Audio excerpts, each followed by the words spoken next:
Okay, so what we had done on last class, क्या था last class में, क्या क्या पढ़ाया था? मैंने आपको ओम फ्लो पढ़ा दिया लास्ट क्लास में। देखो मैंने जो छोटे छोटे पॉइंट थे वो बताओ मुझे। मैंने आपको कंडक्टिविटी पढ़ाई, रेजिस्टिविटी पढ़ाई, पहला था ड्रिफ्ट वेलोसिटी, दूसरा क्या था? Current density. पहला ड्रिफ्ट वेलोसिटी, फिर करंट डेंसिटी, तीसरा ड्रिफ्ट करंट, चौथा मोबिलिटी, पांचवा ओम्स लॉ। ओम्स लॉ में हमने V = IR प्रूव किया था। एक फिर हमने और चीज बताई थी, microscopic form of Ohm's law, ठीक है, जिसमें फॉर्मूला आया था J = sigma * E, I think, है ना। उसके क्वेश्चंस पूछे गए हैं, ठीक है। मैंने आपको एक सीट भेजी थी PDF, ठीक है। उसके क्वेश्चंस मैंने आपको इसीलिए भेजे थे कि 2 दिन छुट्टी है, घर पे करो, ठीक है। समझ आ रही बात? तो घर पे किसने लोग ट्राई किया? सारे हो गए? सारे अरे वाह, देखो हो गया। एक ही दिन में टॉपिक हो जाएगी। वो क्वेश्चंस मैं 10 भेजूंगा क्लास के बाद, वो आपको करने हैं बस, एनी हाउ, ठीक है। वो बहुत छोटे छोटे क्वेश्चंस हैं, उसमें से 3 क्वेश्चन लीड हैं, पता है? सो 3 PYQ है, अभी दिखाऊंगा मैं, ठीक है। जस्ट ओके, सो हम लोगों ने फॉर्मूला जो पढ़ा था उसी को कंटिन्यू करते हैं। लास्ट फॉर्मूला निकाल देना मुझे। लास्ट फॉर्मूला था J = सिग्मा E, और हमने फॉर्मूला पढ़ाया आपको। फॉर्मूला बोला बेटा I = क्या था? V = IR, एक था। और I यहाँ पर I का फॉर्मूला क्या था? नावेर, याद है? नवीना, नावेर NEAVD, ठीक है। बोलो ड्रिफ्ट वेलोसिटी का फॉर्मूला क्या था? Sir minus E capital E tau upon M। अरे हाँ ना, बोलो E का फॉर्मूला क्या था? V/L। अरे हाँ ना, बोलो भाई। टाउ का फॉर्मूला क्या था? T1 T2 and so on Tn/m, ठीक है। Lambda mean free path, λ1 λ2 and so on λn/m, ठीक है। और कोई फॉर्मूला मैंने कराया? Yes, J = sigma * E। अच्छा, इसमें से बेटा रो हमने माना था। रो क्या आया था फॉर्मूला? रो का फॉर्मूला आया था m/ne² टाउ, ठीक है। एंड R का फॉर्मूला आया था ρl/a, ठीक है। वो वाले फॉर्मूले में माइनस ये वाला ना, हाँ सॉरी, माइनस में, ठीक है।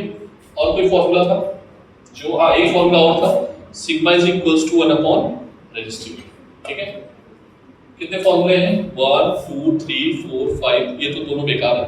6 7 8 9, ठीक है। ये फॉर्मूले मैंने डिराइव किए थे, इन्हीं पर क्वेश्चंस बनते हैं, ठीक है। छोटे छोटे क्वेश्चंस। तो पहला नोट पॉइंट लिखना स्टार्ट करो, ठीक है।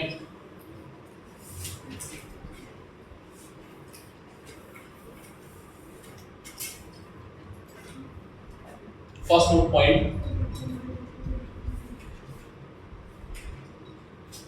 तुम लोग इधर आ जाओ बेटा। ये जो बैग रखा है, दोनों में दोनों इधर आओ। दिख नहीं रहा होगा वहां से, हाँ तुम दोनों बॉयज ये वाली सीट में जहाँ ये बैग रखा हुआ है, ठीक है, इसके सामने इधर देखेंगे। VI कर्व कैसा होगा? अगर हम इस फॉर्मूले पे बात करें, सबसे पहले ध्यान से देखना। तो VI कर्व कैसा होगा? इधर की ओर अगर V है और इधर की ओर अगर I है, ठीक है, तो बेटा ये जो इक्वेशन है V = IR, कौन सी इक्वेशन? V = IR, है ना। ये हमें कुछ इस इक्वेशन की याद दिला रही है। क्या दिला रही है? mx, ठीक है। m यहाँ पर क्या है? स्लोप, और y का वेरिएबल क्या है? v, और x का वेरिएबल क्या है? I, ठीक है। तो इसका जो ग्राफ होगा बेटा कैसा होगा? Straight line. कैसा ग्राफ होगा ये? कैसा ग्राफ होगा? स्ट्रेट लाइन, ठीक है। अगर कोई पूछेगा ये स्ट्रेट लाइन हमें क्या देगा, तो हमें ये जो है बेटा ये m है।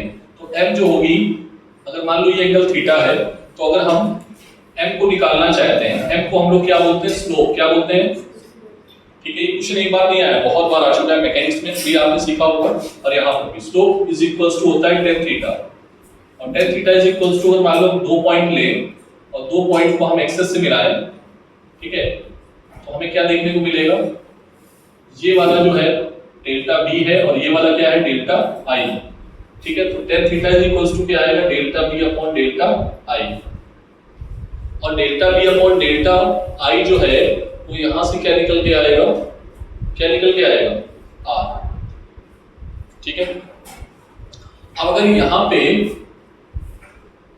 b जहां पर है वहां i कर दिया और यहां क्या कर दिया b कर दिया, मतलब लाइक सेम चीज है, सारी चीजें सेम है। इधर क्या किया इन्होंने, क्वेश्चन को घुमा देते हैं, कभी ट्विस्ट कर देते हैं वो, ठीक है। इधर क्या कर देते हैं i और इधर क्या कर देते हैं b, सॉरी b और i, ठीक। तो बेटा यहाँ जहाँ tan थीटा है वहां बस क्या आ जाएगा cot थीटा, क्या आ जाएगा, तो क्या कर दोगे slope is equals to m is equals to cot theta is equals to delta v upon delta I, ठीक है। और ये पक्का बोलो। अब देखो इसको हम अगर ऐसा लिखना चाहें tan थीटा के फॉर्म में, तो इसको अगर हम ऐसे लिखेंगे tan थीटा तो delta v upon delta I, और यहाँ पर क्या आ जाएगा 1/r, ठीक है। क्योंकि cot थीटा किसके बराबर है, cot थीटा किसके बराबर है बेटा, ठीक है, इनवर्स लिख रहा है, ठीक है। अब क्वेश्चन कैसे आता है एग्जाम में वो जरा देखना है, ये समझ आ गया सभी को, पॉइंट लिख पाओगे खुद से। अब क्वेश्चन में बनाता हूं मैं, देखना यहाँ से क्वेश्चन कैसे आता है एग्जाम में। ये कहते हैं कि ये दो वायर है,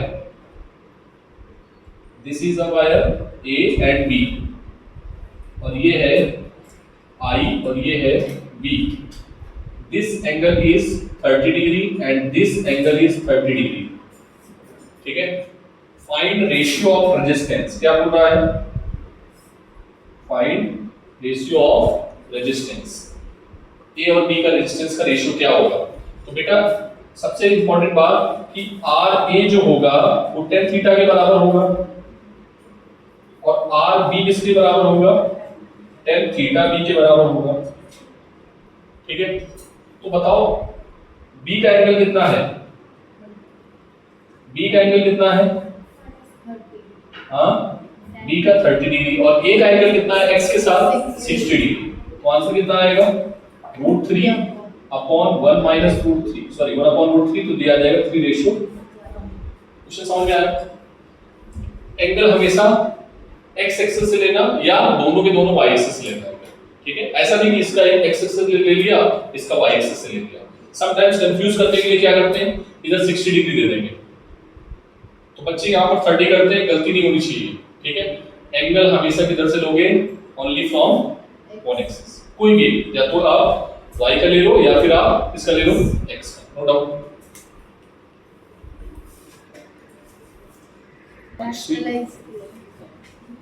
ये तुम इसको 3 ऊपर कर देना, ठीक है। अगर उसको रैशनलाइज किया तो भी सेम ही आंसर आएगा।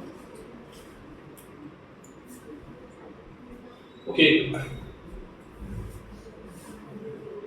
ऐसे क्वेश्चन कर पाओगे क्या, बोलो। क्या मुझे ऐसे क्वेश्चन कराने की आवश्यकता है, नहीं, जल्दी से बोलो।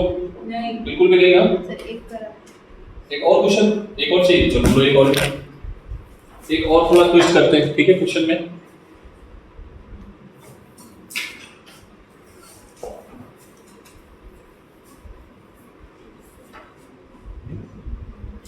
एक ट्विस्ट करने के बाद एक प्रॉपर्टी भी लिखाएंगे अभी, ठीक है। क्वेश्चन बताना, ठीक है।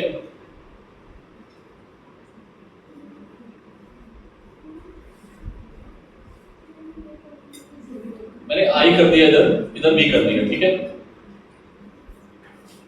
एक और ले लेते हैं, ठीक। ये है ए, ये है बी, ये है सी, ठीक है। आपको पहला फाइंड आउट करना है रेजिस्टेंस का रेशियो, ठीक है। पहले क्या फाइंड आउट करना है, रेजिस्टेंस का रेशियो। दूसरा फाइंड आउट करना है temperature, relation in temperature, relation in temperature, ठीक है। एंगल बता देता हूं 30 डिग्री, 45 डिग्री, 60 डिग्री, ठीक है। क्या है, चलो बताओ।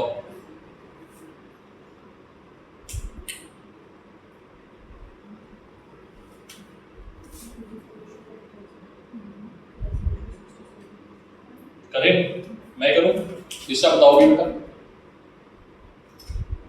बताओगे कुछ मुझे कैसे करना है? हाँ कैसे करना है बताओ। पहले तो ये देखो कि इधर क्या है, बोलो इधर क्या है, ये बी, क्या है ये, इधर क्या है आई, दिख रहा है ना? थोड़ा आगे कर दो, ये बी है ये आई है, क्या मेरी आपसे दुश्मनी नहीं है, बस ये याद रखना ठीक है।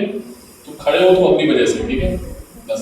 बच्चे बच्चे पता है खुन्नस निकालने लगते हैं, टीचर हम ही को यार, ऐसा नहीं है। This is B, this is I. What is angle 30 40 40 60, ठीक है कितना है, ठीक। तो बताओ रेशियो क्या आएगा, R A ratio R B ratio R C. या तो आप क्या करो, अपॉन बना के इसकर दो, या आप कॉट ले लो, क्या ले लो कॉट, कॉट मत करो, एक ही वैल्यू याद रखो ज्यादा सही है, ठीक है जो तुमको अच्छा लगे वो करो, ठीक है आंसर सेम आएगा।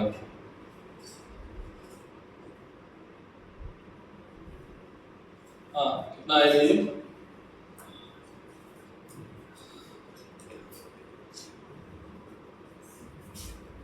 बोलो थीटा ए कितना एंगल बना रहा है 30, तो 1/30 √3, समझ आएगी नहीं, 1/√3 आएगा, 2√3 ऊपर चला जाएगा। रेशियो 45 1 और ये क्या आएगा 1/, समझ आएगी नहीं, बोलो। So this is the ratio. अब मेरा क्वेश्चन ये है कि आपको बताना है रिलेशन, ठीक है। एक क्लास 10 में प्रॉपर्टी पढ़ाई जाती थी कि जैसे जैसे हम कंडक्टर का टेम्परेचर बढ़ाते हैं वैसे वैसे उसका रेजिस्टेंस बढ़ता है, यस और नो। तो मुझे बताओगे टेम्परेचर का क्या रिलेशन होगा, T A T B T C, directly proportional होता था कंडक्टर के लिए, लेकिन इंसुलेटर और सेमीकंडक्टर के लिए अलग होता था, इनवर्सली प्रोपोर्शनल। तो इसमें किसका टेम्परेचर ज्यादा होगा, ए का, बी का, सी का, इसका रेजिस्टेंस ज्यादा है, इसका रेजिस्टेंस ज्यादा है ए का, तो टेम्परेचर किसका ज्यादा होगा, फिर दैट इज आंसर, ठीक है पक्का।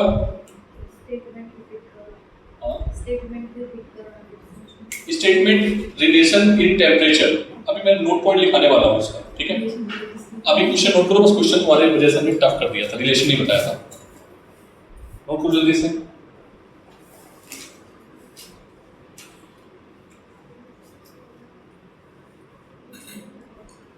क्या ऐसे क्वेश्चन कर पाओगे, ठीक है।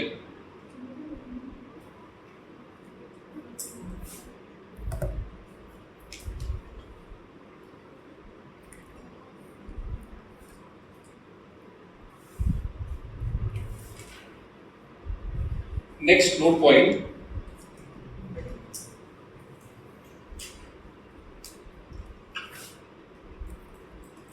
ठीक है। रेजिस्टेंस आर टू टाइप, कौन कौन से, रेजिस्टेंस आर टू टाइप, बेटा दो तरीके के रेजिस्टेंस होते हैं, ओमिक और नॉन ओमिक।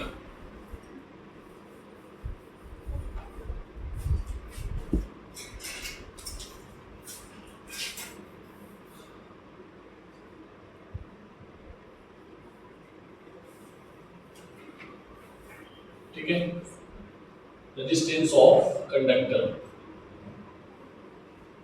ठीक है। तो इसको नोट पॉइंट ना करके ऐसे लिखो, ज्यादा सही है, कुछ भी हेडिंग डाल के लिखो इसी में,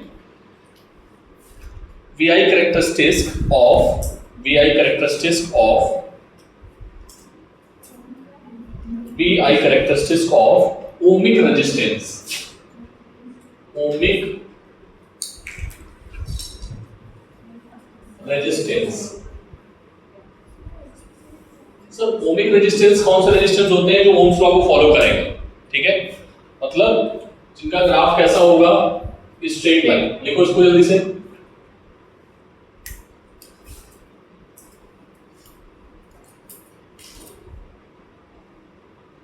ohmic resistance are those resistance which follow, ohmic resistance, speed में, ohmic resistance are those resistance which follows Ohm's law. क्या फॉलो करेंगे? इनका ग्राफ कैसा होगा बेटा? ठीक है, क्या इसको लीनियर ग्राफ बोलते हैं? क्या बोलते हैं बेटा? लीनियर। क्या बोलेंगे इसको? लीनियर। ठीक है, या लीनियर पे कौन आएगा? Straight line. ठीक है, अब नॉन ओमिक क्या होंगे? जो ओम्स लॉ को फॉलो नहीं करेंगे। So right down next non ohmic resistance. Example में डाल देना। इसमें एग्जांपल में होता है कौन ओबे करते हैं? कंडक्टर्स। कौन ओबे करेंगे? ओमिक रेजिस्टेंस क्या होते हैं? कंडक्टर्स।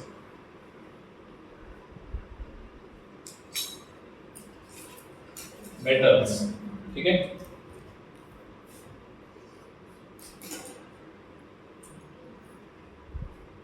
लेकिन इनकी शर्त है कि टेम्परेचर शुड बी कांस्टेंट। क्या होना चाहिए? ऐसा नहीं कि टेम्परेचर चेंज कर दिया आपने। इसमें क्या शर्त है कि temperature should be constant. Temperature बढ़ाओगे तो क्या होगा? रेजिस्टेंस बढ़ने लगेगा। ठीक है, नॉन ओमिक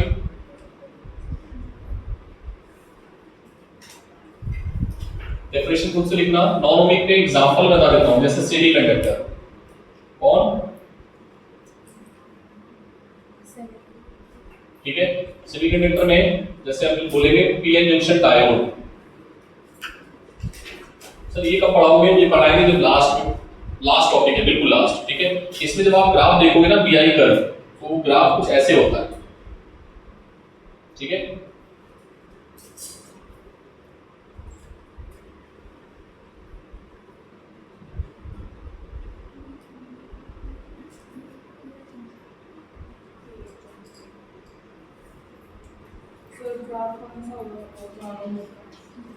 नॉन लीनियर। कैसा होगा? Non linear.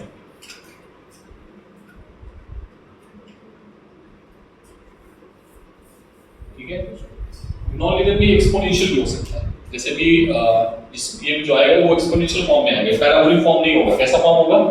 एक्सपोनेंशियल। ठीक है, ये ग्राफ बनेगा ऐसे। ये प्रैक्टिकल भी है, पता है क्लास 12 में?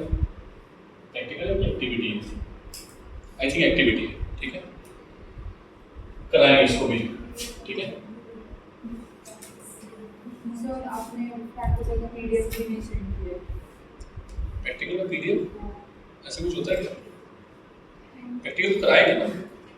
अभी बात करता हूँ मैडम से कि प्रैक्टिकल कराने का कुछ भी रखते हैं। अभी एक्चुअली में क्या है ना, अपना इलेक्ट्रोस्टैटिक खत्म होने दो पहले, करंट इलेक्ट्रिसिटी खत्म होने दो, उसमें 5 प्रैक्टिकल है। ठीक है, जैसे ही करंट इलेक्ट्रिसिटी खत्म होगा, ये चैप्टर खत्म होगा, उसके बाद मैं 5 प्रैक्टिकल पहले कराता हूँ। ठीक है, अब तुम लोग जल्दी से वो ले लो अपनी, क्या प्रैक्टिकल बुक ले ली ना, तो बस और कौन सा भेजना है? उसके बाद मैं पीडीएफ भी जाता। हाँ, वो नहीं, वो सब नहीं चलेगा इस बार। अपन है ना करेंगे वो एक्चुअली